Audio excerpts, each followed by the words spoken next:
Kala nyo, wala na, no? Hello!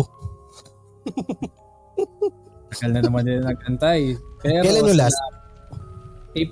April pa. Nakikita mo dyan? Sa sobrang tagal na... Sa sobrang tagal, parang nagkaroon na ako na dementia eh. Nakalimutan ko na kung kailan. Pero chinek ko muna bago tayo nag-record. Pero parang last is April 18 pa ata. Oo, sakto. Sakto to, nag-record na tayo kasi parang marami na rin akong napangakuan na na magkakaroon kasi ang dami nagtatanong. Oo. Sa mga post ko, minsan may magtatanong na, kailan naman po yung Red Door? Sabi ko, mag-shoot kami mamaya. Mag-shoot sa basketball. Tapos hindi pero natutuloy. Kaya kami nag-shoot ulit dahil meron kaming i-announce sa mga susunod na episodes. Oo, kaya kailangan ng magsaya. Hindi, magsaya tayo kasi good news para sa atin tong lahat. Ano yun? Tsaka na. Sige. Muna natin sila. Kapag official na. Pero actually,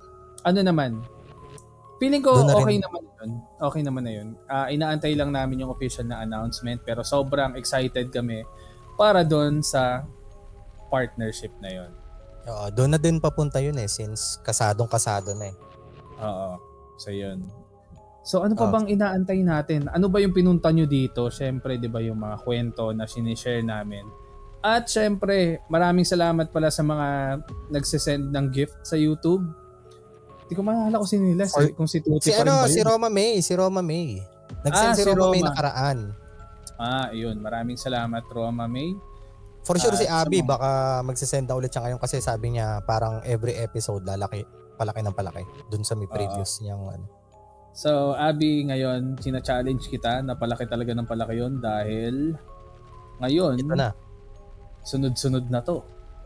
Nako. Pero, yun. Bankruptcy. Sunod-sunod ng linggong walang episode. Anyways, ayan, sino mauna? Ayun. Sa akin kasi, since nag-share ka before ng kwento na galing sa, ano nga ba yun? Anong pangalan nun? Spookify. Ayun, meron akong nabasa doon na medyo nakripihan ako ang title nito, hindi ko alam kung nabasa mo na rin to, James, pero yung title nito is Hindi Pa Ako Patay. Ayan. Hindi pa. Hindi ko pa nabasa. Hindi ko sinasabi. Hindi pa. Okay. Hindi pa, okay. Ayan, sige. So ito, parang as far as I can remember, ano pa to anonymous yung nag-post. So ito yung kwento. January 14, 2019, gabi. Hindi mapakali si Lolo. Galit na galit kasi ayaw tumigil ng pinsan kong sanggol sa kakaiyak. Yung galit niya is talagang unusual kasi 3 months old na sanggol pa lang pero ganun talaga si Lolo. Topakin, bad tripin at stricto. That time, tabing creek kami kaya malamok. Napag-utusan ako ni Mama na umutang ng katol sa tindahan ni Lolo at Lola. Mas lalong nagalit si Lolo kasi puro na raw kami utang. Wala na raw silang paninda. Sinumbong ko yun kay Papa at sabi ni Papa, hayaan mo na lang, ayaw kasi magtigil sa kakaiyak ng pinsan mo. Bandang 12:00 ng gabi, biglang lumakas ang hilik ni Lolo. Pero hindi basta hilik lang, parang ibang klase. Malalim. Parang death rattle na. Oo. Akala ko gagawin mo na yung tunog ng hilik Kasi di ba meron tayong kaibigan. Oo. Ito nagsabi. Maririnig nyo yun mamaya.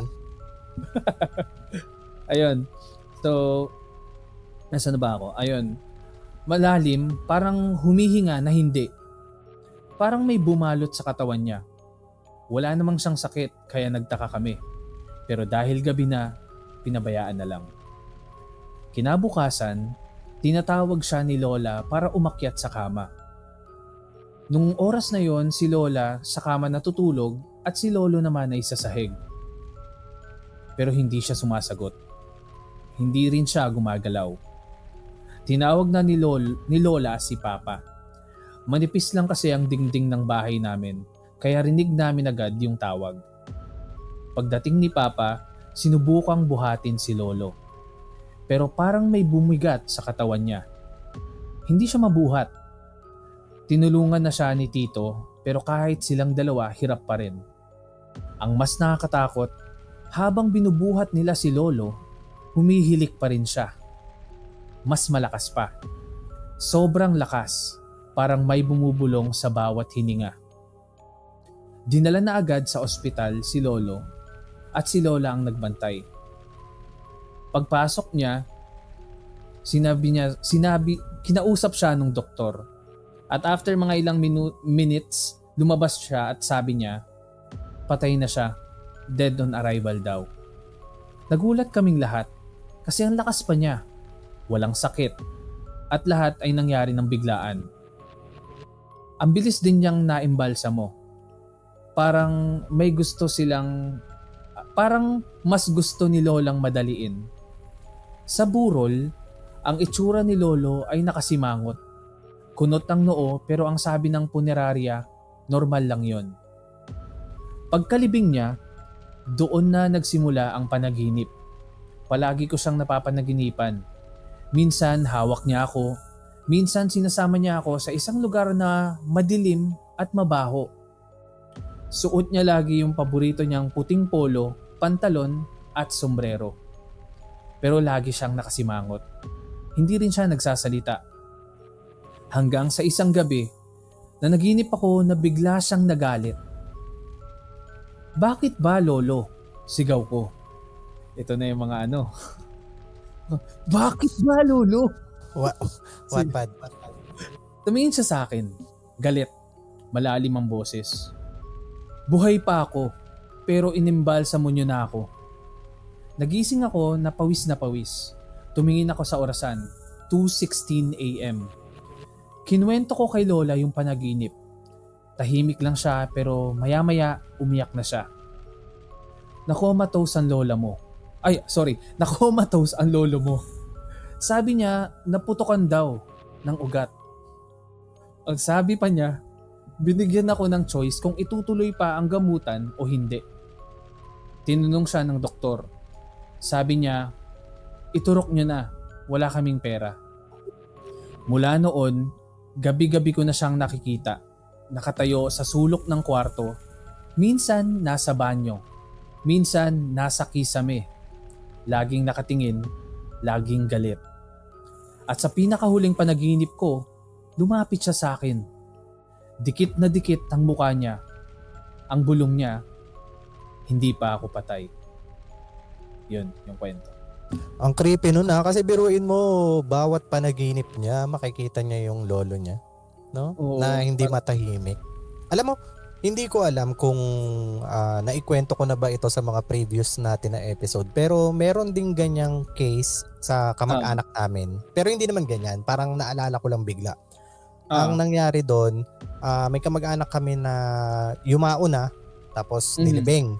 Tapos parang after nalibing, every night, napapanaginipan nila na nalulunod. Pero hindi ang ikinamatay nun is hindi nalunod. So sila, nagtataka sila. Tapos ang ginawa nila, parang syempre nababahala sila. Pina-check ulit nila yung area kung saan inilibing. Yun pala, napapasukan ng tubig ulan. Yung yung dun sa libingan mismo? Oo, o saan siya nilibing?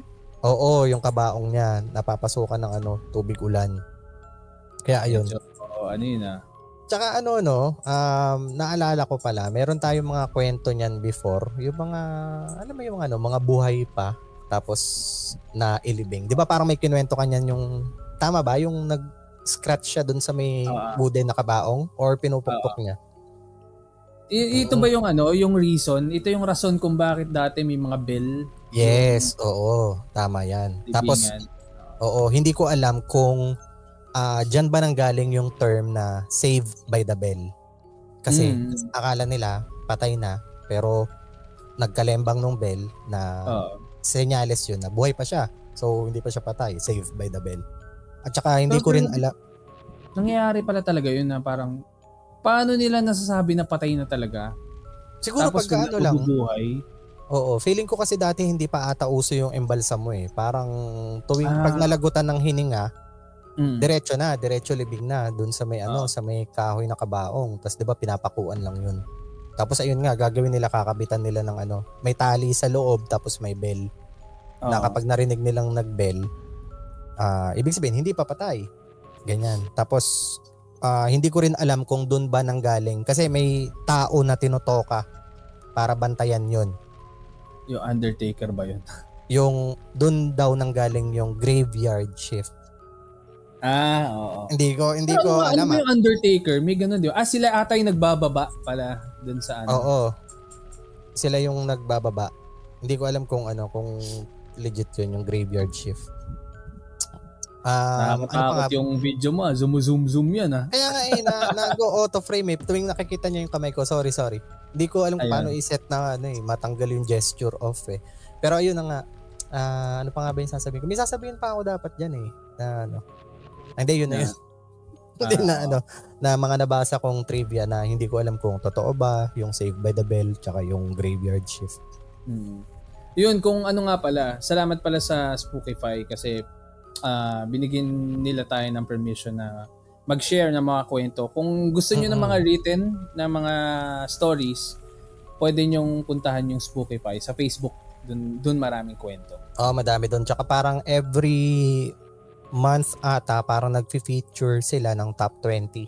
So, nilalagay na lang nila yung links. Tapos, ayun, madali nyo na lang mababasa yung mga pinaka-the best sa buwan na yun. And madali rin naming mahanap kung ano yung mga magandang kwento. Hindi na namin kailangan salain. Marami na ako nabasa dun sa may sa may Spookify na talagang masasabi kong nakakatakot eh. Pero nitong nakaraan, Paps, 'di ba di ba napag-uusapan natin yung lost media? Yung lost media. Meron post mo diyan. Oo, tama. Meron akong, sa kakanood ko ng mga lost media dito sa Pilipinas, meron akong nakitang isang urban legend na may halong lost media. Ang pinagtataka ko dito, na feature pala ito sa may True Philippine Ghost Stories Book 2. And nagtataka ako bakit siya nakalagpas sa radar natin. Hindi, bakit, di ba, akala natin nasa... Yan, Book 2. Okay. Akala natin, nasala na natin lahat, pero yun pala, may isa pa palang nakaligtas. Nasa siya ata? Page 73, kung i-check mo, ang title niya ata is Project on Doña Juana Rodriguez Street Project. Yan yung So, sa mga hindi nakakaalam ng kwento, ang pinaka-kwento niya, ang pinaka nag-share na lang ng kwento niya is isang estudyante sa isang university. Yung kwento na ito is nanggaling sa prof niya. So, minsan dumarating yung time na 'di ba, na kunwari pag malapit na yung exams, 'di ba? Parang free time na 'to. Yung prof wala nang maituro. So, ang ginagawa na lang para lang mapalipas yung isang oras. Free time niyo na yan, gawin niyo na kung ano yung gusto niyo. Pero nung time na ito ay nagkwento sa kanila yung prof nila tungkol sa isang nakakatakot nilang experience. So, umpisa muna natin dun sa may kaganapan. Okay, ito yung kwento ng prof nila. Taon daw to ng 70s, merong isang sales lady ng Tupperware.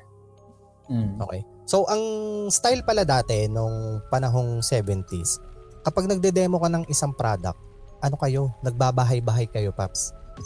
Hindi kayo nasa house to house. Hindi kayo nasa iisang pwesto lang tapos magde-demo lang kayo sa mga tao na dumadaan.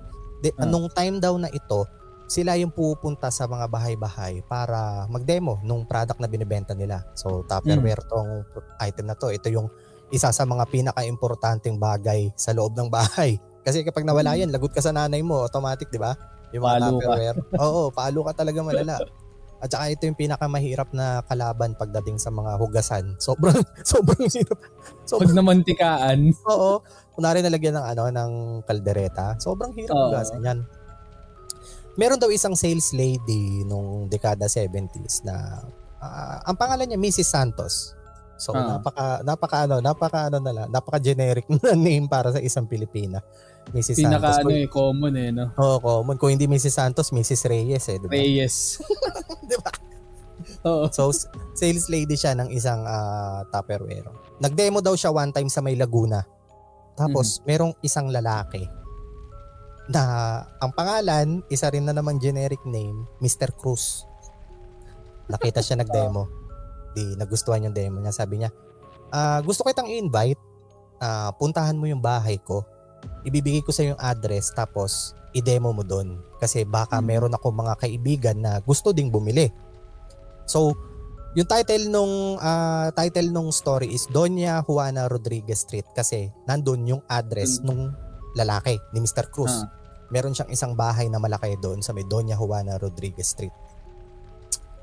Pumunta doon si Mrs. Santos. Dala-dala niya yung mga products niya.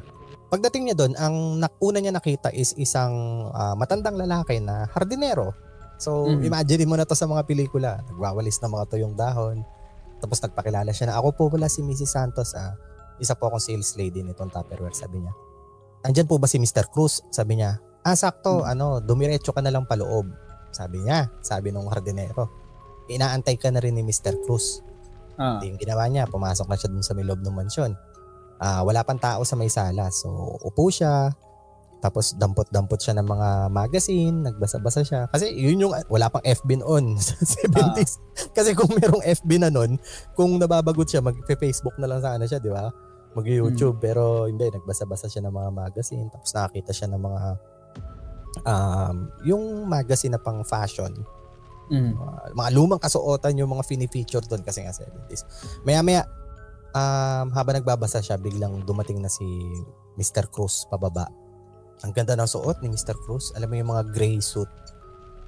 Alam mo yung parang nung binabasa ko yung story. Yung mayayaman na ano? Oo, yung mga mayayaman na parang nung binabasa ko yung story, ang na-imagine ko sa itsura ni Mr. Cruz parang alam mo yung may tabako pa. Tapos may fedora. Parang gano'n. Parang mafia ang datingan. Kasama niya yung mga kaibigan niya na nakaganon din, na mga naka-gray suit din. So napaisip si Mrs. Santos, ano kayang meron? Di ba? Parang ganyan. Siguro may kasiyahan ba? Kaya sila nakaganito. Baka may event, baka may party. Oo, may party. Kaya sila naka-forma lahat. Tapos, inumpisahan niya na yung demo niya. In-explain niya yung mga products niya doon sa mga kaibigan ni Mr. Cruz. Sabi naman ng ibang kaibigan ni Mr. Cruz na okay, sige, kukuha kami sa'yo. Diba? Di naisip niya, sales to. Ang laki nito, di ba? Pag-uwi niya ng bahay, nakikituloy lang siya sa may tita niya eh. Umuwi siya sa bahay. Kinuwento niya experience niya. Parang, tita, may nakilala ko si Mr. Cruz, mayaman. Pati yung mga kaibigan niya. Sabi niya na ganyan na nangako sila sa akin na bibilhan daw nila ako ng Tupperware. Sabi niya ganyan. Tapos, yung tita niya, parang medyo nanlaki yung mata na nagtaka. Mr. Cruz, sabi niya, saan sila nakatira? Tapos, in-explain niya. Yung bahay kasi, Paps, lagpas lang daw ng Broadway Centrum. Teka, so sa Annapolis, ay hindi. Sa may J. Ruiz banda? Gilmore. Saan ba Broadway Centrum? Di ba doon yun sa may Ang alam ko, di ba may terminal muna, tapos Broadway Centrum. Ito yung luma, yung lumang Broadway Centrum na kung saan ginaganap yung Itbulaga. Itbulaga tapos, dati, tapos lagpas lang daw dun yung bahay ni Mr. Cruz. Nung sinabi ni Mrs. Santos kung nasaan eksakto yung bahay ni Mr. Cruz, dun nagulat yung tita niya. Kasi yung tita niya pala is kilala itong si Mr. Cruz. Kasi mga mga prominenteng pamilya pala to. So mayaman nga talaga. Mayaman talaga sila. Ang problema lang, patay na silang lahat nung World War II pa. Panahon pa lang ng World War II, patay na silang lahat. Wala nang natira sa buong kamag-anakan ni Mr. Cruz. So, yung babae, na-realize niya na multo lahat yun? Oo, ibig sabihin ba yung pinagdemohan ko na lahat at saka yung nakilala kong si Mr. Cruz, lahat pala sila patay na. Ibig sabihin mga multo na lang lahat ng namit ko. Ang nangyari nun, Paps, sa sobrang takot niya, pumunta siya sa may Daily Express.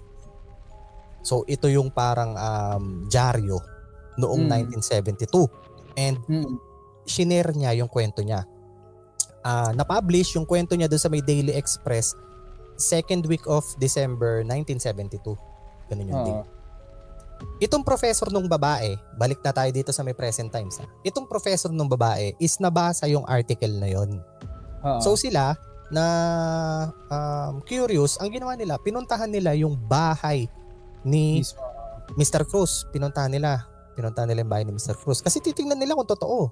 Since nandun naman na yung address, ba't di natin subukan? Ba't di natin tignan? Nakita nila yung bahay, Paps. Tapos based dun sa may kwento sa may Daily Express, nakita rin nila yung hardinero. Andyan yung Paps. Tingnan mo mamaya. Nakita din nila yung hardinero na nagwawalis. Tapos nung sinabi yung nila... Same? Oo, yung same. Yung same dun sa kwento ni Mrs. Santos. Gano'n yung damit, naka-gray na ano. Hindi pa nila nakita. Nakita pa lang nila yung hardinero. Yung hardinero pa lang. Tapos gano'n din yung sinabi nila, Paps. Andyan po ba si Mr. Cruz? Kasi mga bisita niya po kami. Sabi ng prof.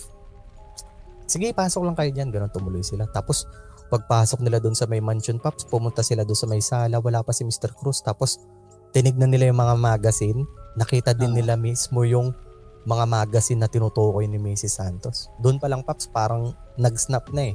Hindi na nila hinantay na magpakita pa si Mr. Cruz. Nagtakbuhan na sila palabas doon. Tapos kinalimutan na. Alam mo, sa sobrang takot na parang, totoo nga, based dun sa may kwento na nabasa natin sa may Daily Express, ganito nga yun na experience ni Mrs. Santos. Huwag na natin antayin si Mr. Cruz, takbuhan na tayo palabas. Ngayon, itong estudyante na kinakwentuhan ng prof, curious siya, sabi niya na, totoo po ba yan? Baka naman po gawa-gawa niyo lang yan. Sabi ng prof niya, sige, dinedare kita, puntahan mo yung bahay ni Mr. Cruz. O kaya hanapin mo yung article na publish doon sa Daily Express. Sinubukan niyang hanapin yung bahay ni Mr. Cruz, pero sobrang tagal na kasi nangyari, Pops, diba? 1970 something pa. Tapos modern na. Siyempre, marami ng establishment na itayo. Ang hirap ng i-track. Hindi niya na mahanap yung tinutukoy na malaking bahay na may hardinero sa labas.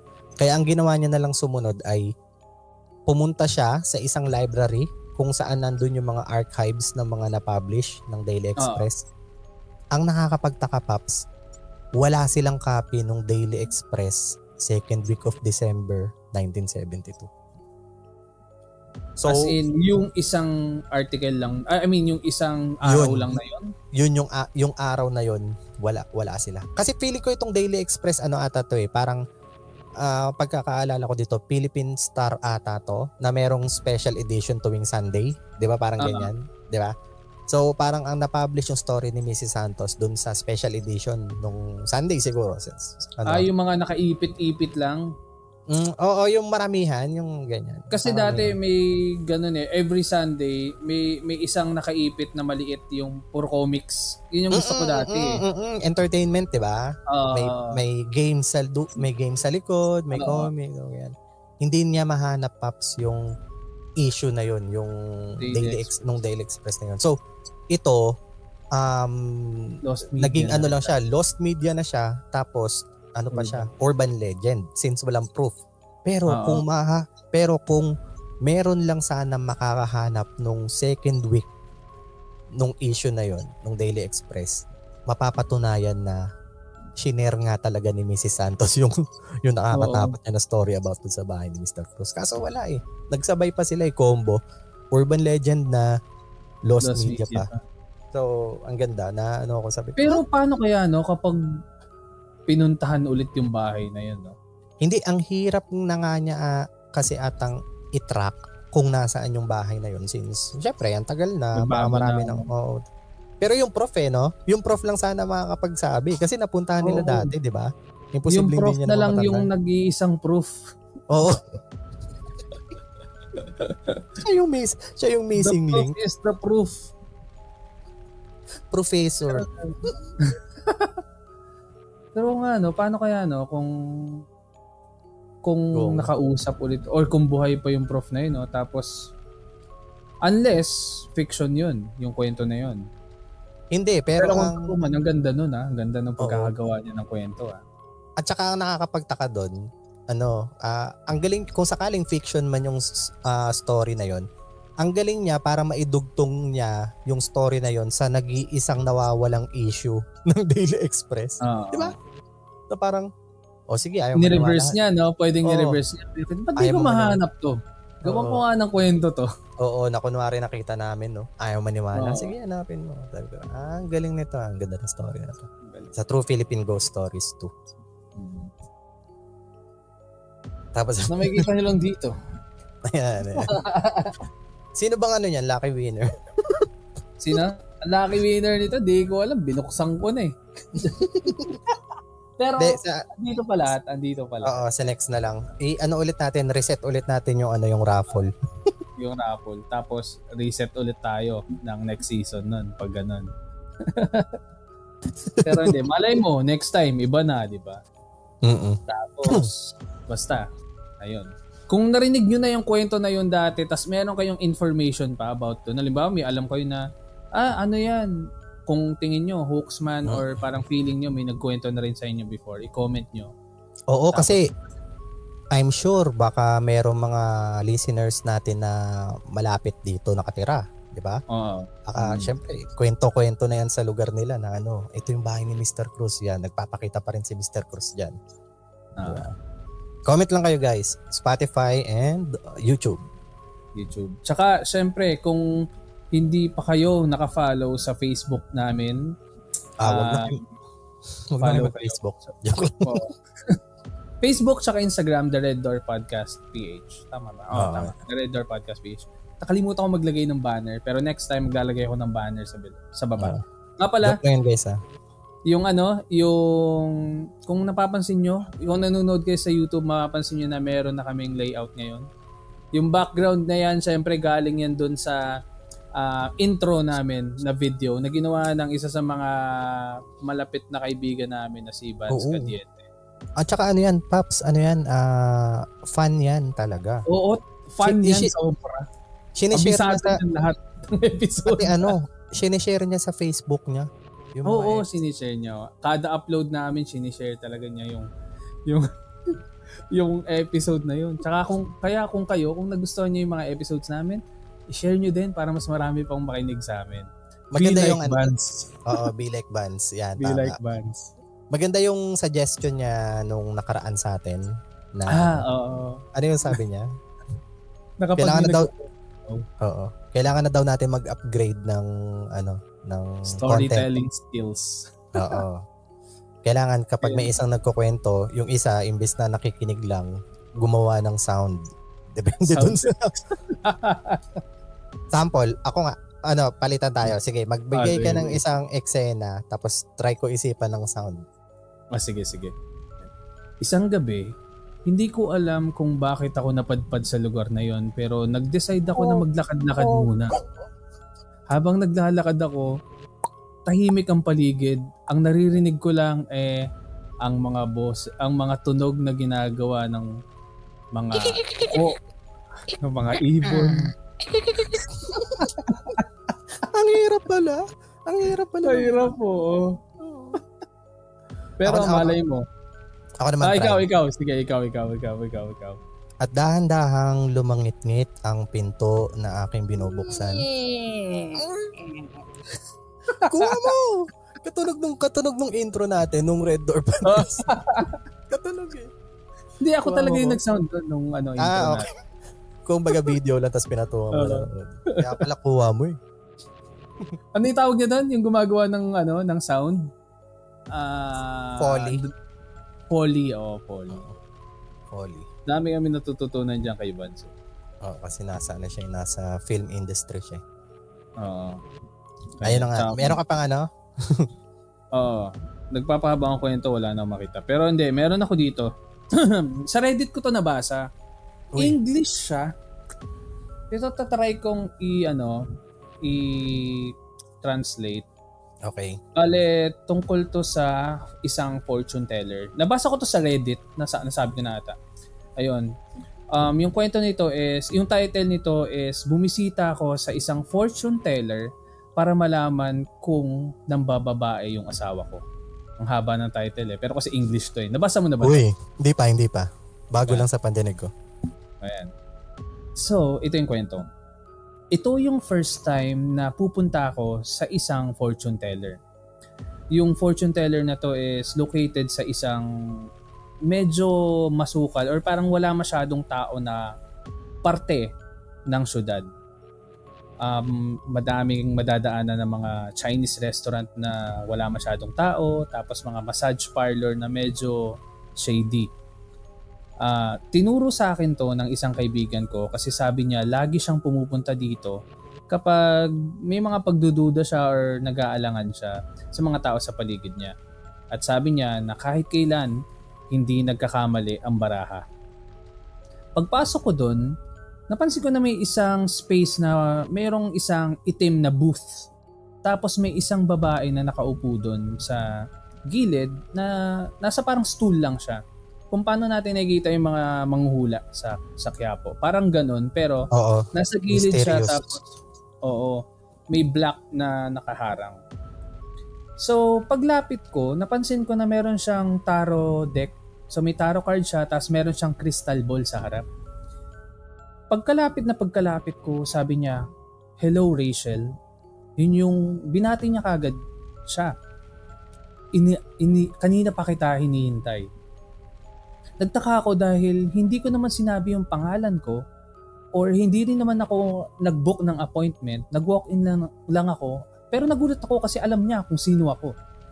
Sabi ko sa kanya, "Hi, yung kaibigan ko na si Becca, nirefer ako dito sa lugar na to at sabi niya sa akin, magaling ka daw." Hindi siya nag-reply or hindi siya sumagot sa sinabi ko. Ang sabi niya na lang, "So ano ang kailangan mong malaman?" Medyo na-anxious ako kasi parang alam niya na kung ano yung pinunta ko. Ang tinanong ko sa kanya is, gusto kong malaman kung naglolo ko ba yung asawa ko sa akin. Tumingin siya sa mga mata ko at sumagot siya. Alam mo naman kung ano yung sagot sa tanong mo, di ba?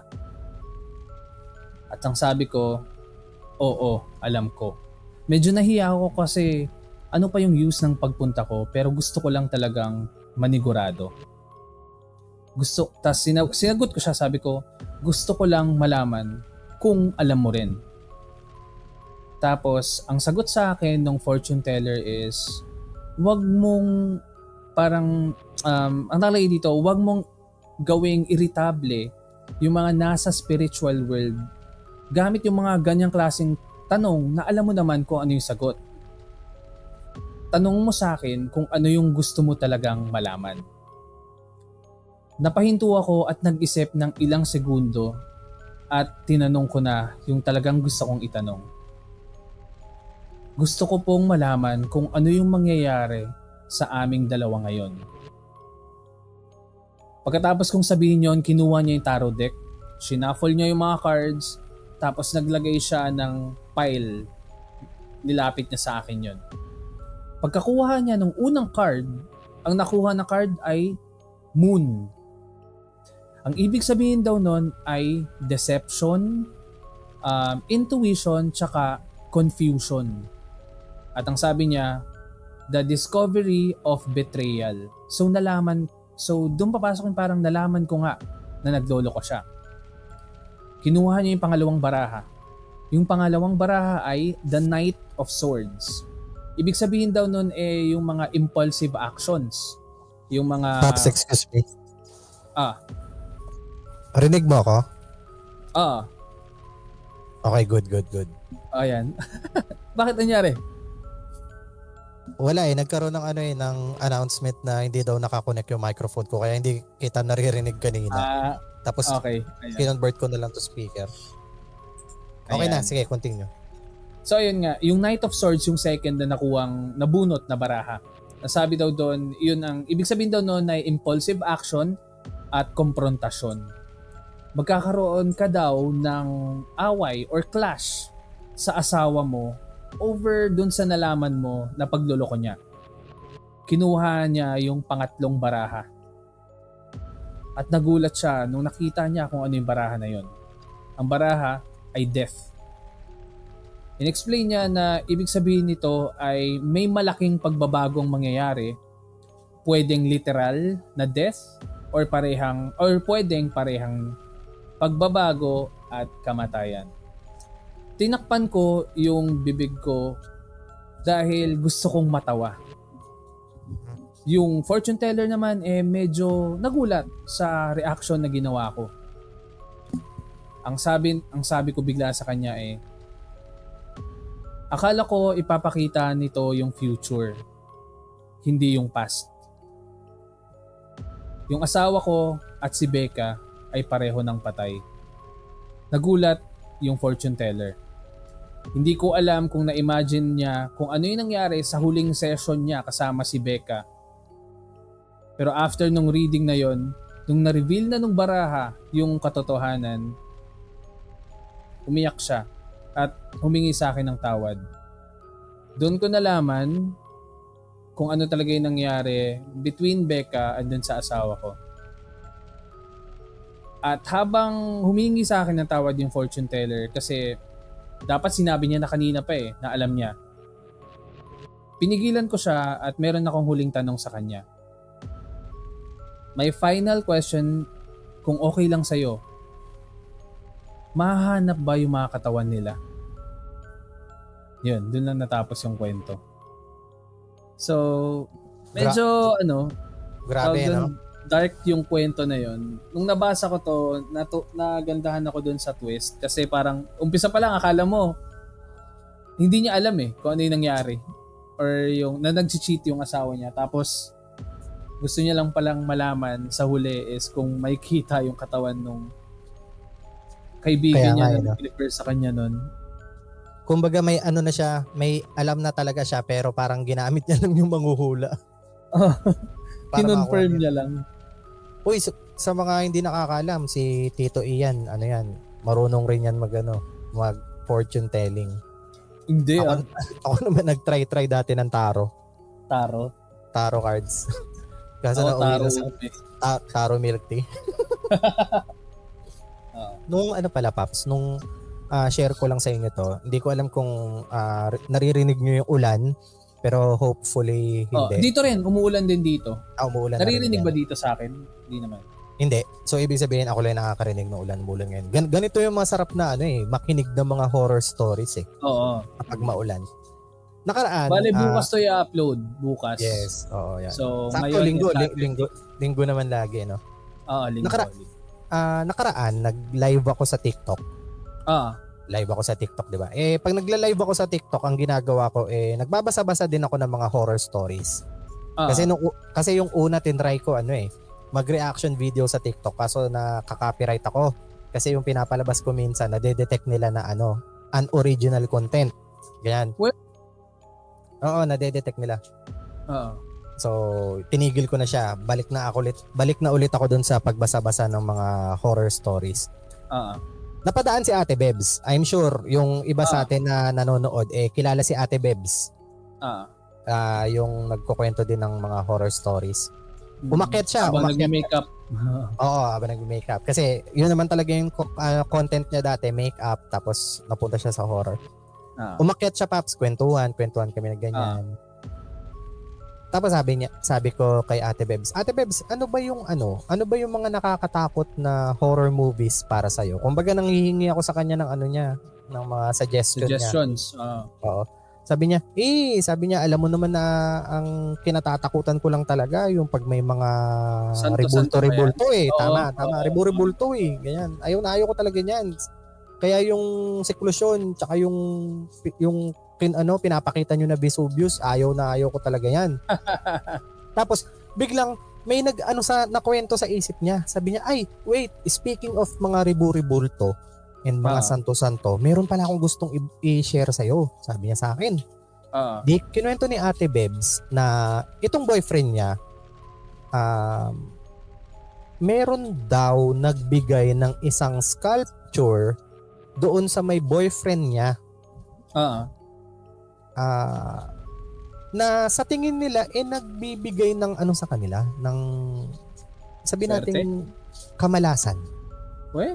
Sculpture, so malaki to o maliit? Ang itsura niya, Paps, is isang eksena sa Station of the Cross na inukit sa kahoy. So parang ganyan. So parang plake, laki. Tapos yung parang 3D siya tingnan. Yan, tama ganyan siya. Na parang isang isang eksena sa Station of the Cross. Natanong mo kung pang ilang station? Hindi ko alam eh. Ewan ko kung Ligarda ba o baka Santolan lang yan eh. Oo, kasi Santo. May Santo, di ba? Santo. Santolan.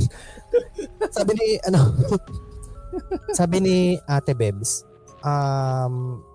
hindi ko pwedeng sabihin sa'yo yung artist kung sino.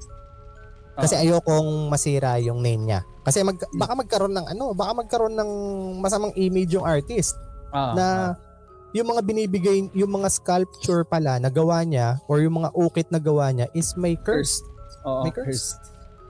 Pero meron din daw kasing kwento about dito sa may artist na ito na nagkaroon daw to ng mental illness, Paps, dati.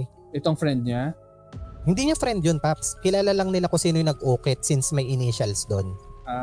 Okay. Pero kilala nila personally? Hindi nila kilala personally. Okay. May isang friend, yung boyfriend niya na nagbigay nung sculpture dito, na yun. Oo. Galing dun sa artist. Yun nga daw, nagkaroon nga daw ng mental issues itong artist na to. Tapos after daw nun, lahat daw ng mga gawa niya parang may dala na daw na curse or kamalasan. So, sabi ko kay Ate Bebs, sige Ate Bebs, wag mo nang sabihin kahit initials. Wala siyang sinabi na initials ha. Sinabi niya lang yung kwento. Sabi niya pa sa akin, sige, isisend ko sa sa Instagram mo yung picture. Uy. Pero wag mo ipapakita. So hindi ko pasensya na hindi ko sa inyo pwedeng ipakita. Sabi ko, baka naman. Mamaya send ko sa'yo, Paps. Basta sa mga audience, hindi natin siya pwede ipakita. Sabi ko sa kanya, sabi niya sa akin, sisend ko sa'yo tapos sabi ko sa kanya, oo sige, pero natatakot kasi ako, Ate Bebs kasi pag ganyan hindi ka pa naman minamalas. Hindi pa naman. Sabi niya kasi parang wala naman. Wag mo din pakita sa akin eh. Oo, hindi pa naman. Sabi niya kasi wala naman daw effect kung titignan lang. Pero pag ikaw yung nagmamay-ari nung artifact na yon or nung sculpture na yon is sa'yo mangyayari yung kamalasan. Di habang nagkukwentuhan kami ni Ate Bebs, Paps, dito ako kinilabutan. May isang nag-comment na nanonood sa TikTok live. Sabi niya, ang initials po ba is binigay niya yung 2 letters. So ako, nirelay ko yung message kay Ate Bebs. Sabi ko, Ate Bebs, may nagtatanong sa comment section. Ang initials daw ba nung sculptor is, nakita ko yung mukha ni Ate Bebs. Bigla siyang parang na-shock, na nagulat. Sabi niya, hala!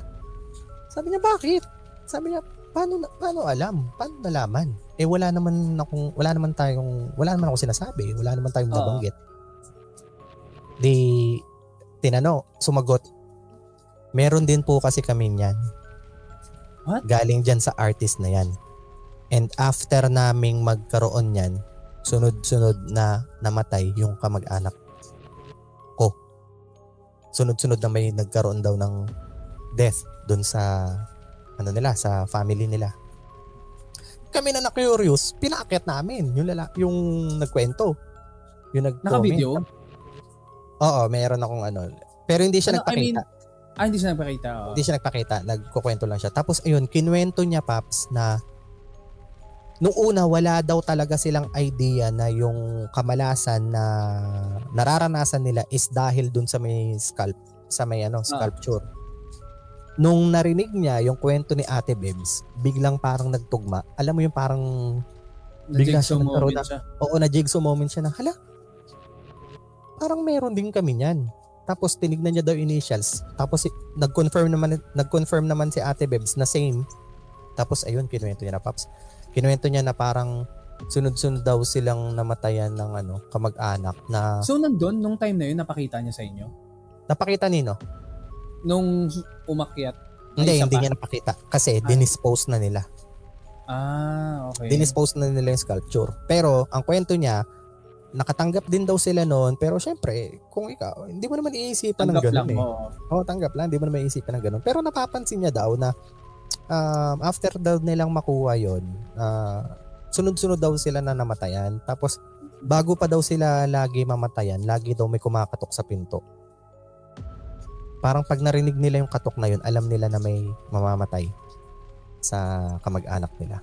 Parang familiar yun Parang Grim Reaper ang dating alam mo yung alam mo yung kinuwento mo dati na kumatok siya pala yung kumatok sa yung siya, oo, yung na-glitch in the Matrix. Oo. Oo, yun. Parang gano'n. Tapos rin nun Oo, ang ganda yun. Isa yun sa mga magandang Siyempre, tinagalog yun na Reddit story. Maganda talaga. Ayun, tapos hindi naman daw nila pinaghihinalaan yung sculpture pero naisipan na nilang i-dispose. Tapos ngayon na lang parang nagtugma-tugma sa isip niya nung narinig niya yung kwento ni Ate Bebs. So, during nung live na yon na parang nagtutugma-tugma din sa utak ko. Parang kinikilabutan din ako nung moment na yun Tapos kinabukasan ng umaga, sinilip ko yung picture na sinend ni Ate Bebs. Oo.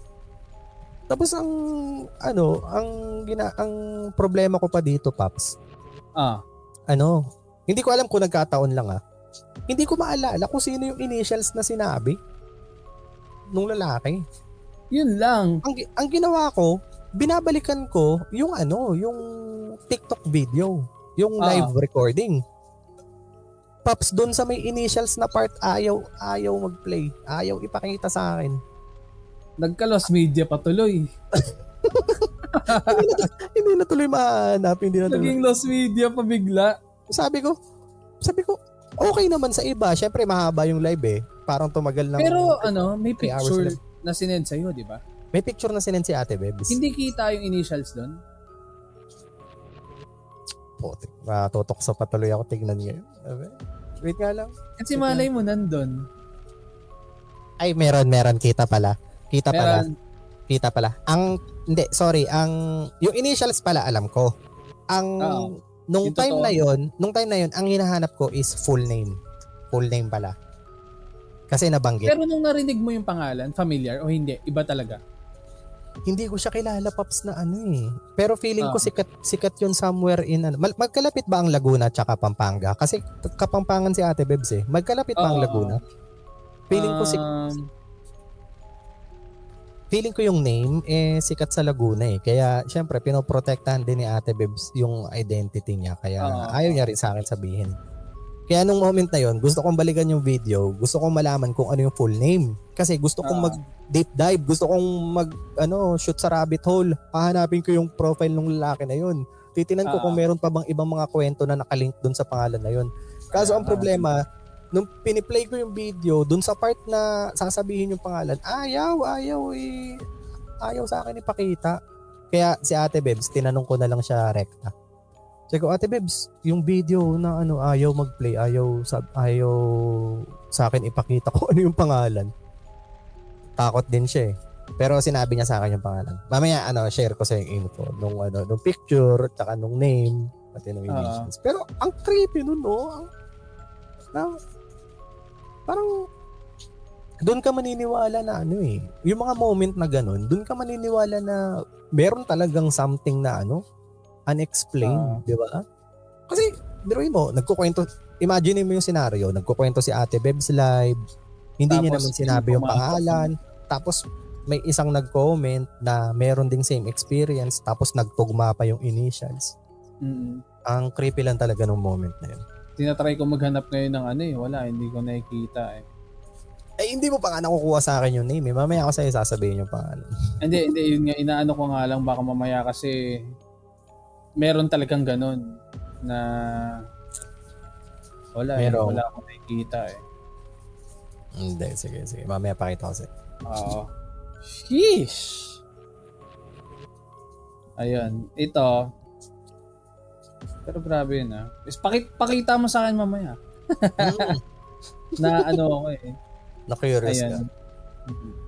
Ito, yung ikukwento ko, hindi ko alam kung familiar kayo dito, pero matagal na tong kwento So, kung nagbabasa, kumalat na to online or sa Facebook dati. Nangyari to sa isang napaka-common na hindi siya lugar, pero at one point sa buhay natin, feeling ko lahat nakasakay na dito. Ayun, nasabi ko na, nakasakay. Ano yan? Title nito is UV Express. Okay. Ay, actually, dahil tito na tayo, tama raw FX pa tayo. Hindi pa tayo UV. Ako, UV na naabutan ko eh. Grabe ka, sinangalan.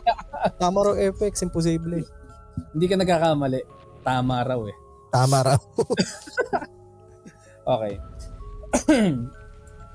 Start ko na yung kwento. Ito ay nangyari 3 years ago. Pero, based dun sa post na to, pinost siya ng 2017. Pero, since 3 years ago, nangyari siya 2014. May nabasa na rin ako dito yung UV Express pero magkaiba naman kami ng naranasan. Nakatira po ako sa isang subdivision sa Malolos, Bulacan. Dati akong nag-aaral nung high school ako sa Don Mariano na tabi ng SM North. Ayan na naman tayo sa Malolos. Malolos. Ikaw, Malolos media ka mama. By the way, graduate ako doon noong 2013. Nagkaayaan kami mag-inuman. Parang reunion ng mga kaklase ko nung first year high school. E de bumiyaya ko from Malolos to QC ng maaga. Siguro mga 8 a.m. nun. 10 a.m. kasi start nung inuman dun sa bahay ng kaklase ko. Medyo weird no, umaga yung inuman nila. Feeling ko cutting classes yan. Hindi, reunion na to eh.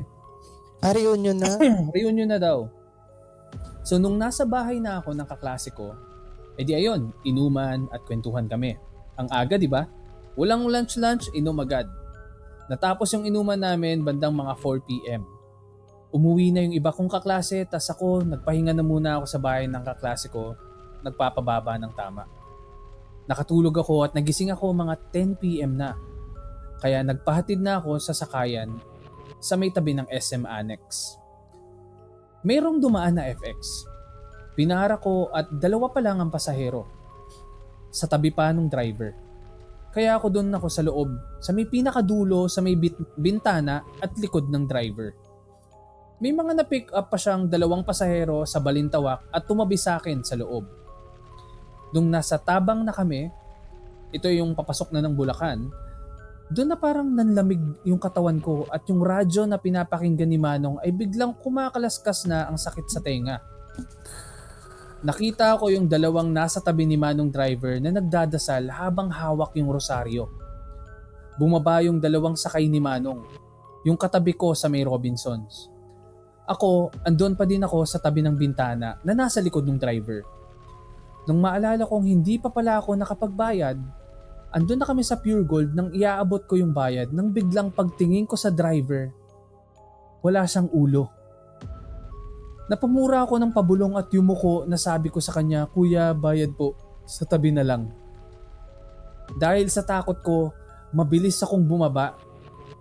Bale bumaba ako sa may bulso na. Hindi ko alam kung saan tong bulso Di pa masyadong nakakalayo yung FX, bumaba na rin yung 2 niyang pasahero sa harap. Siguro dun sa may McDo, malapit sa bulso. Hindi ko alam kung saan tong bulso, kung alam niyo kung saan to i-comment nyo. Nilapitan nila ako at tinanong na, "May napansin ka ba sa driver?" Ang sagot ko naman ay, "Oo, wala siyang ulo kaya napababa na ako." Napansin din daw nila yon simula nung kumalaskas yung radyo ni Manong. Di daw muna sila bumaba kasi nagdasal daw sila at bago sila bumaba sa FX, sinabihan na rin yung driver na wala daw siyang ulo. Kaya sinabihan yung driver na ibaon sa lupa ang mga suot niya pag uwi. Sumakay na lang ako ng jeep. Nung marami ng tao kaya safe na ako nakauwi. At nakatulog naman ako kahit paputol-putol dahil dun sa nangyari. Kinuwento ko ito sa tita ko habang nanonood ng balita kinaumagahan at ang sabi niya ay may na-aksidente raw na UV Express sa may NLEX. So yun. Ayun nga. So ang dami kong parang madaming version na akong narinig ng kwento na to. Tama nga. Na parang, kasi ano yan eh. Ano to? Bad omen ba to talaga? Yung oo, sa atin yan. Ang nagkakaiba-iba lang dyan, alam mo kung ano. Ano yung gagawin? Oo, sa pangontra, kung paano, di ba? Ano yung narinig dito, ipabaon yung damit, di ba? Ano ba yung mga alam mong pangontra daw? Sunugin. Sunugin yung damit. Pero ang malala yung sampalin ng tsinelas. Oh. Pero pauwi ka na bigla ka sinampal. Sabi mo, bakit? Nakita ko wala kang ulo eh. Buti wala nakaisip mang prank ng ganun, no? Yung parang mananampal sila ng tsinelas. O kaya para maganda yung prank, picturean muna, i-edit, mabilisan, tapos biglang sampal. Tapos hindi. Para siya, alam mo yung yung gusto niya magalit pero nakikita niya yung picture niya na, wala akong ulo. Okay. So kaya pala ako sinampal. Sige, okay lang. So okay parang lang. Ito yung kwento ng ng mga duwende na kapag naihian, tapos nasabi yung tabi-tabi po, sige, okay lang. Yung parang, sabi yung parang, di ba, naihian, tapos, palakihin ko na ito, tapos biglang tabi-tabi po. Forgiven. So, yung tapos, na yun, kapag nakita nyo ginawa ng iba, dito nyo unang narinig. Oo, dito nyo unang narinig. Pero meron ding, sabi, suotan daw ng sombrero. Sululutang. Ang lala, parang, paano kung wala kayong mahanap, 'di ba? Hanapan yung sombrero para hindi matuloy ang sumpa, 'di ba? Sobrang tapos magsasuggest yung isa na na sapalin na lang natin ng tsinelas. Hindi, nakita ko yan, prank lang yan. Ito yung totoo. Suotan natin ng sombrero. Loko no? Pero nakakatakot nga yan na Hindi ko alam kung matatakot ka ba kasi matatakot ka na paano kayo nakabiyahe kung wala siyang ulo. Ayun nga parang paano siya nakapag-drive or matatakot ka kasi baka madamay ka nga doon sa premonition na yon. Kasi 'di ba bad omen nga siya na kapag nakitaan mo nga na walang ulo either maaksidente or mamamatay. Tapos yun pa na parang baba na tayo baka madamay pa tayo. May kwento ka pa ba dyan? Meron isa na submitted since nag-message siya sa akin. Isa rin siya ito ba yung kinuwento mo sa akin? Oo. Isa rin siya sa mga fan talaga ng Red Door Podcast and OFW kasi siya. Ginagawa sa Saudi. Ginagawa niya pag-gold naman siya, pag-gold. Pa-camel. Pa-camel. Ginagawa niya ito, camel to. Iba yan. Ay, iba ba yan? Ayun. Iba yan. Ayun yung kahit saan yan meron, kahit hindi sa Saudi. Ano ba tapos sabi sa so ano yung kwento mo? Pa-cancel tayo nito. Hindi, camel lang naman yun. Ano ba sasabihin ko? Yung kwento niya, submitted, sorry. Oo. Bukod sa mahilig talaga siya sa horror, rin siya. Aspiring din siya na maging isang Wattpad na writer. Author, ganyan, ng mga horror stories. Pero itong shinare niya is hindi ito work of fiction. So, na-experience niya talaga ito. Okay. So, nandun siya sa may Saudi, tsaka dito sa may Pilipinas. So, Ryan Akizuki. Ito yung parang pinaka niya. Ano bang tawag doon? Pen name? Pen name ba ang tawag doon? Yung kung ano yung mo? Kung ano yung sulat. Sabagay, no? Kung medyo techy ka na no? Key name. Good day po sa inyo mga tropa. Ayoko kayong tawaging mga tito dahil mas matanda ako sa inyo. Isa ako sa mga avid listener nyo ng The Red Door Podcast. Ako nga pala si Bert. Sinabi ko pa. Sorry. Binanggit ko yung pen name tapos nabasa ko rin yung real name. So, okay lang, wala naman last name. Wala. Ako nga pala si Bert. 43 years. Last name, no? Sa dulo, no?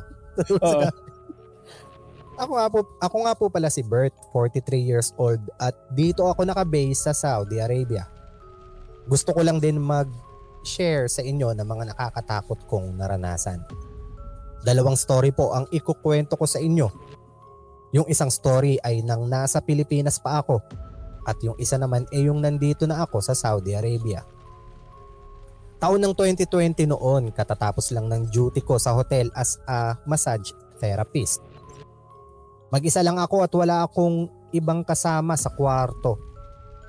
Nag-request talaga ako sa amo ko na bigyan ako ng solong kwarto dahil ayoko ng may Pinoy na pinakikisamahan. Medyo ano siya, introvert. Okay. Sorry. Unang araw ko sa bago kong kwarto, mga bandang 3:00 ng madaling araw yata yun nang bigla akong makarinig na parang may humihilik sa likuran ko. Ramdam ko rin na parang may nilalang sa likuran ko. Tuluyan ang nagtaasan lahat ng balahibo ko sa batok nang may biglang lumitaw sa harap ko na parang itim na fog o yung parang usok. Bigla ring uminit ang ambient sa kwarto ko samantalang bukas naman ang aircon ko. Paano nangyari yun? Hindi ako makabangon. Biglang nanigas ang katawan ko sa takot. Gusto kong isipin na panaginip lang ang naranasan ko. Pero hindi, kasi alam kong gising ako. Nung oras na yon nagdasal ako ng Hail Mary sa isip ko. Hanggang sa lumipas ang ilang minuto at nakatulog na akong muli. Kinaumagahan ay ikinwento ko sa katrabaho kong Muslim ang naranasan ko. Sabi niya jinn daw yung nakita ko. Masamang espiritu dahil kulay itim na usok. Sinabihan niya ako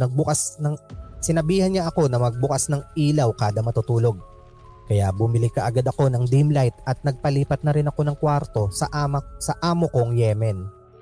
Rapper yung amo niya, Paps. Yemen. Awa ng Diyos ay wala na ako naranasang kakaiba sa bago kong kwarto. Hindi ko talaga malilimutan ang nakakatakot kong karanasan ng gabi na yon. Ang ikalawang kwento ko naman ay nangyari noong 2008. Mag-isa lang ako sa bahay noon dahil... Naisip ko tuloy kung paano nung nangyari yun sa kanya. Di ba parang sabi niya, nagpaalam siya kung pwede palipat ng kwarto. Oo. Sabi niya, boss, baka pwede ba ako lumipat? Ano sagot? Yeah, man. Sige, tuloy mo na, wala lang naisip ko na. Yeah, man. Baka nga, yun nga yung tutukoy doon. Okay, pangalawang pangyayari. Ang ikalawang kwento ko naman ay nangyari noong 2008. Mag-isa lang ako sa bahay noon dahil umuwi sa probinsya ang mama at kapatid ko dahil namatay yung kapatid ng stepfather ko.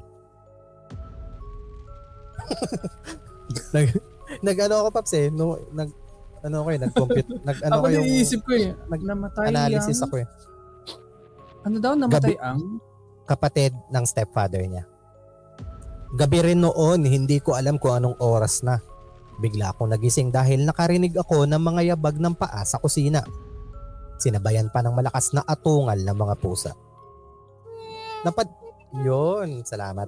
Napadilat ako ng mata na medyo namumungay pa. Biglang nagtaasan lahat ng balahibo ko sa katawan dahil sa takot. Dahil may 3 lalaking naka all white ang suot. Dilaw ang kulay ng buhok nila. Tapos yung mga mata nila ay parang hugis patak ng tubig na walang kulay. Purong itim lang ang kulay nito. Si Sanggoku, si Sanggohan, tsaka si Na-imagine ko sa isip ko, parang natatakot ako na all white, blonde yung buhok, tapos yung shape ng mata is teardrop ba? Teardrop. Tapos teardrop, tapos all black. Nanginig ang buong katawan ko sa takot dahil sinilip pa nila ako sa double deck na higaan na kama ko kung nasa taas na bahagi ako. Ipinikit ko ang mata ko at nagdasal ng Hail Mary sa isip ko hanggang sa makatulog ako. Kinaumagahan paggising ko ay parang normal lang ang lahat. Ikinuwento ko yon sa kaibigan ko at ang sabi niya sa akin ay mga engkanto raw yung nakita ko. Naalala ko lang, alam ko nabanggit ko na ito sa mga previous episode natin na ang sabi daw nila, ang pinaka-effective daw na dasal every time na makaka-encounter ka ng isang evil spirit is Apostles' Creed. Yan daw ang the best na dasalin. Apostles' Creed. Apostles' Creed? Ang first line ng Apostles' Creed is I believe in God. I believe in God the Father Almighty, Creator of heaven and earth. Ganyan. So ibig sabihin dun pa lang sa may first line. Kasi marami na tayong mga stories na narinig about sa minimimic Alam mo yon, yung habang nagdadasal ka, parang yun yung pinaka nakakatakot pag ginaya ka. Oo, nagdasal ka tapos nakita mo yung nagpakita sa'yo is nagdadasal din, sinasabayan yung dasal mo. Tapos diba? Nasa harap mo pa no. Oo, yung ganon. Pero sabi daw nila na kapag ang dasal mo daw is Apostles' Creed, hindi daw nila kayang imimik yan. Kasi doon pa lang sa line na I believe in God the Father Almighty, hindi daw nila kayang sabihin yun. Hindi, tsaka parang feeling ko hindi, ewan ko ako nga, hindi ko kabisado yun eh. So, feeling ko sila din, hindi nila alam. Kaya kapag sinabi mo parang, ano nga ba yun? Kasi yung Our Father, Hail Mary, tsaka Glory be, lagi. Kung Catholic ka, matik, kabisado mo talaga yun. Pero yung Apostles' Creed, wait lang, I believe in God, the Father Almighty, Creator of heaven and earth. I believe in Jesus Christ, His only Son. Ang gando lang. Hindi ko na. Pero sinabi talaga yan na yun daw ang ano? Hindi, may lang ako. Parang may nabasa lang ako na or narinig na kwento ng isang pare ata yun. Mm-hmm. Na parang yan daw yung parang pinaka-powerful na dasal against sa evil spirits. Yung ko naman, ako naman naniniwala sa yung medallion. Yung kay Jackie Chan? Hindi. Ito hindi. Yung medallion may medallion ng Saint Benedict. Medyo nag-tarnish na siya. Meron ako nito. Ganda. Oo. Kasi parang ito kasi talaga yung pangontra sa evil spirits. Saan nga bang movie na may ganyan? Evil Dead Rise. Evil Dead Rise. Evil Dead Rise. Pagbukas niya, hindi niya dinampot. Na parang ako nung nakita ko yung eksena na yun, sumigaw ako na, yan ang makakatalo. Pero hindi niya kinuha. Hindi ka narinig? Oo, di ako. Pero yan. Ayun, maraming salamat kay, ano pangalan? Anong pen, Ryan Akazuki. Thank you so much sa pag-send ng stories. Kaya yung iba sa inyo, kung meron din kayong mga stories na gustong i-share at gusto nyo na basahin namin kahit ganun yung way ng pagbabasa, i-share nyo lang. Ayun, sige. Magbabasa rin ako ng isang tawag doon. Actually, may mga nagsisend ng kwento rin sa email namin sa kwentongrdp@gmail.com. Kung meron kayong mga kwento na gusto nyo i-share at mabasa namin, kwentongrdp@gmail.com, KUWENTONGRDP@gmail.com. Yung kwento merong U. So ito, merong nag-send sa amin ng kwento. Teka lang, check ko muna kung ano yung pangalan. Ito, okay. Sinend to sa atin last month, May 19. Ito. So, hello po. Tawagin nyo na lang po akong Yam. Madalas po akong nakikinig sa podcast nyo. Nakakawala po kasi ng stress. Lahat rin po ng episodes ninyo napakinggan ko na, kaya sana mag-upload kayo lagi. Hindi, joke lang. Hindi niya sinabi yung huling pero lahat daw ng episodes natin ay napakinggan niya na. Gusto ko po sana i-share sarili kong experience tungkol sa sleep paralysis. Madalas rin po kasi ako makaramdam ng ganito. Halos 5 beses ko na po ito na-experience. Sa totoo nga lang po, feeling ko kaya madalas ito nangyayari ay dahil sa maramdamin po ako sa mga multo. Sa totoo lang po, meron po talagang multo dito sa bahay namin. Kahit pinsan ko po mismo ay nakatira sa amin, dati ay nakita niya po ito pati na rin po ng nanay ko. Pero sa ibang time ko na lang po siguro ikukwento yung tungkol doon. Last year po ito nung 2 beses po akong nakaranas ng sleep paralysis.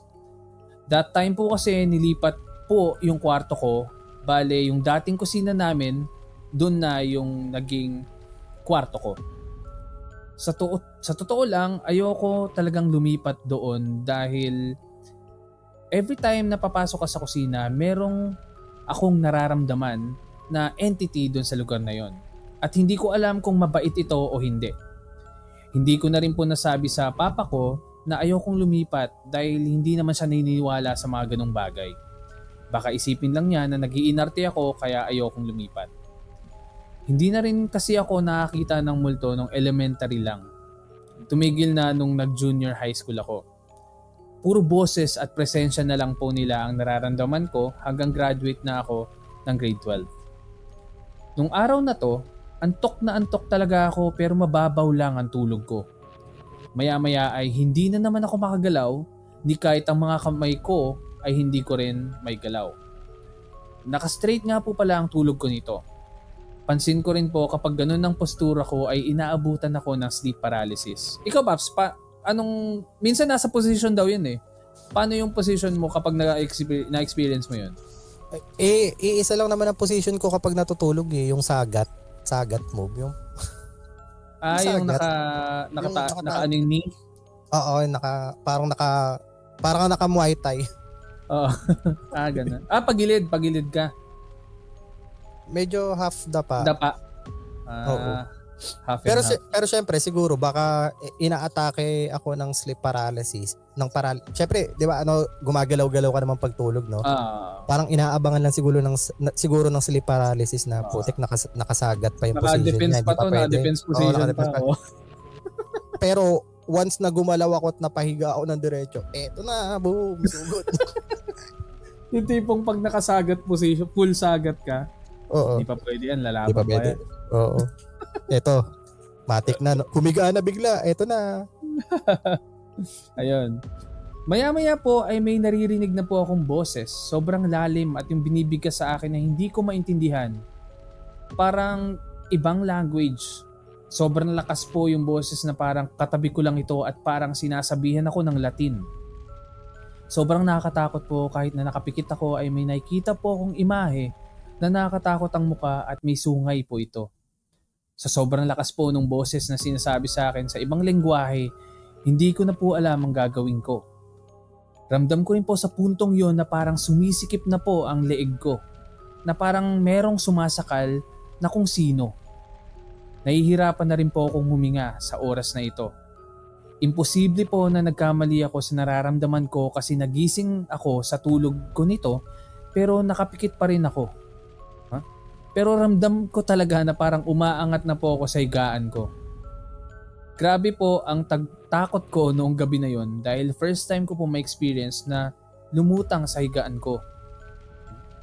Nagdasal na lang po ako noon sa utak ko na sana tumigil na ang nangyayari sa akin. Takot na takot po ako dahil ramdam ko po talaga na konti na lang ay sobrang taas na ng pag-angat ko sa higaan. Pero tumigil rin po ito. Pagdilat ko, wala naman po ako nakita. Hanggang sa naisipan ko na lang rin po matulog uli kasi kinabukasan ay may pasok ako. Hanggang ngayon, hindi ko pa alam kung paano nangyari na lumutang ako at kapag naisip ko ito, natatakot pa rin ako. Pero hanggang ngayon na 17 na ako, hindi na po uli nangyari. Nagkaka-sleep paralysis pa rin naman po pero wala na pong mga boses at paglutang sa higaan. Pero meron pa rin po akong na-experience na katulad ng ganun kapag merong sleep paralysis. Kumbaga, may nalaglag dito na something. Hindi ko alam kung narinig mo. Narinig ko. Narinig mo? Nagulat nga ako eh. Sorry po. What the? Saan yun? Diyan sa loob? Sa loob ng kwarto? Sa kusina. Paano mo nangyari yun? Ako pa. Hanapin ko yung Apostles Creed. Ayun lamang po. Maraming salamat po sa pagbasa. More power po sa podcast. Ayun. Yan yung kwento ni Yam. Medyo nagulat ako doon. Alam ko may isa pa ako medalyon eh. Pag nakita tayo, pag may moment na magkikita tayo, remind mo ako, daling ko sa'yo. Alam mo ba, di ba ilang beses nangyari? Hindi to no joke na every time na may ganitong kwento, parang may mga ganun, di ba dati may mga nahuhulog, pero di ba may time before na may parang may nakita sa video eh. Naalala ko yun. Tapos biglang naputol yung recording namin. Hindi ko maalala kung ano yung episode yun.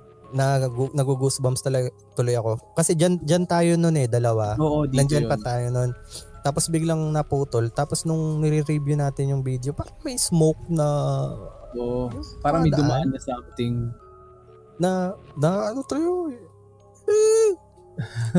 Pero I swear, wala, hindi yun setup in a way, pero parang, ewan ko, parang feeling ko naman, pero ayokong isipin, kasi na parang the more na pinag-uusapan daw, parang the more na nakaka-attract minsan. Kasi, di ba parang, sa mga previous na episodes, ang nahuhulog lagi yung laruan sa likod mo. Pero dahil stable na yung position nila dyan, okay na. Sa kusina naman. Sa kusina naman minagkulampag. Sabi nung nandito, hindi ko na matulak. Ang ayos na ng pagkakatayo. Dito na lang ako. Same lang din dun sa may sleep paralysis na nakasagat position pa. Hindi ba pwede? Oo. Pero yun. Ikaw, meron ka pa bang ikukwento? May gusto ko pa bang ikwento? Or... actually, marami pa. Pero feeling ko, kailangan muna natin silang bitinin. Kasi, baka, alam mo na, syempre, reserva ayoko na, baka mamaya iba na yung gumalaw dito Baka iba na yung kumalampag Well, actually, marami pa. Hindi pa nga natin napag-uusapan yung mga next time na lang din siguro. Yung katatapos lang na Squid Game, tsaka yung recent na mga next time, next episode na lang natin. Ay nga pala, merong upcoming film merong Bring Her Back. From the makers of Talk to Me. Yes, oo. Magkakaroon siya dito ng Oo. Pag may +1, sabihan kita. Sige. Maganda ba? Maganda kaya? Di ko alam Pero maganda yung rating, pero kasi depende pa kasi, no? Pero kasi A24 di ba? A24 siya. A24, so matic, psychological horror. Psychological horror. Hindi siya super... Ano ba yung last na release ng A24? Hindi siya horror Yung Ano nga ba yun? Yung basta hindi siya horror, pero parang natanong ko pa nga ata yun sa'yo or kay Jess na may touch pa rin ba ng A24? Makikita mo pa rin ba sa kanya kahit hindi siya horror? Tapos biglang sabi na ikaw ata nagsabi o si Jess na oo, andun pa rin yung touch na A24. Basta nag-ano sila. Parang yung last nila, Death of a Unicorn. Yan nga ata yun. Death na ako meron pa. Ay hindi, naalala ko na Paps ko yung may parang tarsier.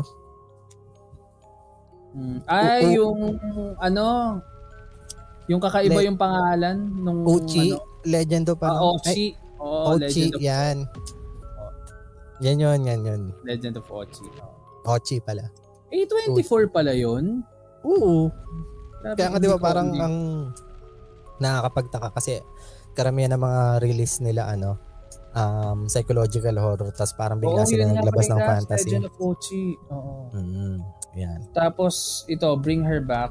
Tapos meron siya sunod yung Materialist. Same director kasi yan no? Bring Her Back, Danny and si Michael Filippo. Oo. Ang inaabangan ko naman yung yung nakalimutan ko yung title. Basta yung Japanese, yung sinend ko sa group. Anong pangalan? Best wishes to all. Japanese. Ano yan parang napanood ko yung anong code nun? Hindi. JLB 7,000. JLB 7000. Delivery pala ng Ayun, nakita ko pala. Ayun. Hindi ko kasi nabasa tong chat na to, pero kung gusto niyo rin pala sumali, meron kaming community sa Messenger. Andun nag-uusap nila about dun sa mga movies. Best wishes to all. Ano yan? Sinubukan ko siyang hanapin. Napunta pa ako dun sa may original. Yung original pala niyan, Paps, is lang, short film lang. Ito, Best Wishes to All. Best Wishes to All. Tapos ngayon, ginawang full length. Ano tong sinend mo dito sa GC? Ano to? Yung trailer. Short to? Trailer. Trailer. Trailer ng yung full length nito? Sa mga alam mo na. Wala sa YouTube nung short film? Wala Hindi Paps, siya kulang, siya creepy, weird, scary, pero sa sobrang short film niya, tapos dahil alam mong merong full length, parang makukulangan ka. Kasi alam mo may full length Pero kung siguro... Pero matagal na yung short film nito? Matagal na. Parang... 2022 ganun. Tapos ngayon lang ginawa ng full length. Siguro kung una mo napanood yung short film, okay, parang mawiwirduhan ka. Pero dahil alam mo kasi na may full length, kaya isipin mo, wala ang XA dito. Wala man lang wala man lamang mga conclusion kung ano nangyari. Pero ang galing parang yung mga eksena doon sa short film nakita ko din doon sa may trailer Kaya sabi ko, okay. Adaptation talaga. Knowing Japan, pagdating sa mga ganyan mga weirdo, matik sila talaga namamayagpag dyan. Basta ang parang pinaka niya, Paps, ang parang pinaka plot niya, college student siya na babae. Tapos bakasyon, pumunta siya sa grandparents niya, lolo-lola niya. Tapos nagtataka siya, may kumakalampag-kalampag sa bahay nila. Tapos pag tinatanong niya yung yung lolo-lola niya doon, hindi sumasagot. Alam mo yung parang natutulala, tapos biglang magre-resume sa sa parang yung matutulala saglit, tapos biglang mariresume sa sa previous na ginagawa. Tapos nung natuklasan niya nga, merong parang isa ring matanda na bihag, nakatahi yung mata tsaka yung bibig. Tapos nagtaka siya na, ano pong ginagawa niyo? Parang ganyan. Ito yung sa short film Tapos sabi nung grandparents, ginagawa namin to para sa ikasasaya mo. Kaya ganun yung title. For your happiness, parang ganyan. Ngayon, ang kailangan mong gawin ay hindi, sabi, ginagawa namin to para sa happiness namin. Ngayon, kailangan mong humanap ng sarili mong happiness. Tapos yung sumunod na eksena, Paps, meron siyang parang kakilala din doon, siguro kababata na lalaki, na niyaya siyang parang tara, tayo, list tayo. Tapos, sige, antayin mo ako. Tapos biglang lumingon siya dun sa niya. Tapos sabi yung, alam mo yung, hindi mo ma-interpret yung smile niya. Basta parang ganun. So, sobrang short ayan yung short, na parang sobrang bitin. Kaya siguro ginawan din ng para magkaroon ng explanation na ano ba yun? Ha? Matagal pa? Ano matagal pa? Yung full length niya. Alam ko lalabas na yan ngayon sa Shudder kasi, kaya ang hirapan natin. Wala kasi tayong Shudder dito. Pero pag lumabas na sa Shudder, you know meron what to do. Yes. Ito, Paps, best wishes to all 2022. 11 minutes. Mabilis lang talaga. Oo, as in, alam mo yung parang sobrang kulang. Parang yung mga pinapanood natin sa ano nga ba yung pinapanooran natin na short film? Mga yung alter. may The Box. Alter saan? Akalain mo yun, nakapag-multitask ka pa.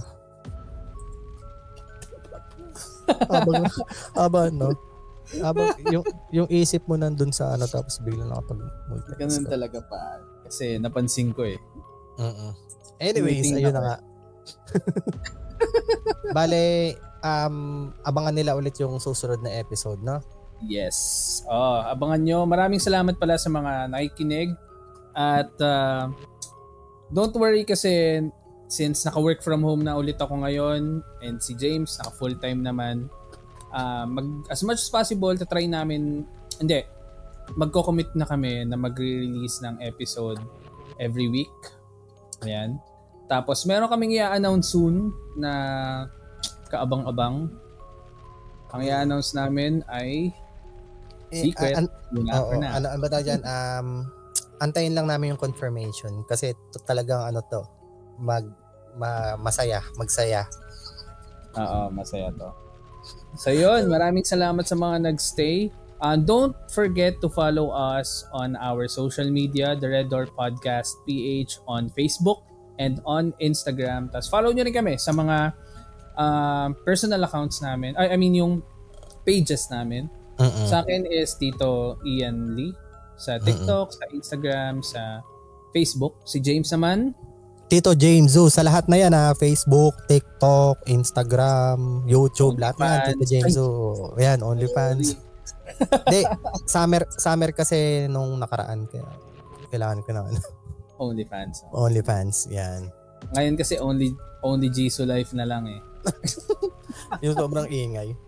Anyways, ayun na nga.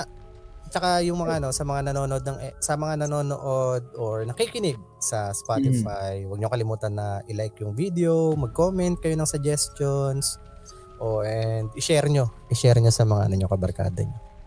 Sabihin niyo na uy, may napakinggan akong magandang podcast. Kaso ang problema, matagal lang mag-upload. Ganun. Ayun. Don't worry, kita-kits ulit tayo next week. Kung gusto niyo mag-share ng kwentos, so i-send niyo lang through email to kwentongrdp@gmail.com. KU yung kwento. So, yun. KU. So, ano nga ba yung outro natin? May sinasabi tayo lagi, yung hindi na pagsasabay. Ano ba yan? Ano yun? Nakalimutan ko. Sa sobrang tagal. O sige. Sige, na lang. Sabihin na lang natin. The Red Door Podcast. Bye. Ganun. So, ito na nga. The Red... Ayun, kita-kits sa susunod episode ng The Red Door Podcast. Bye. Isa pa. So, ayun na nga. Kita-kits sa next episode ng The Red Door Podcast. Bye. Bye-bye.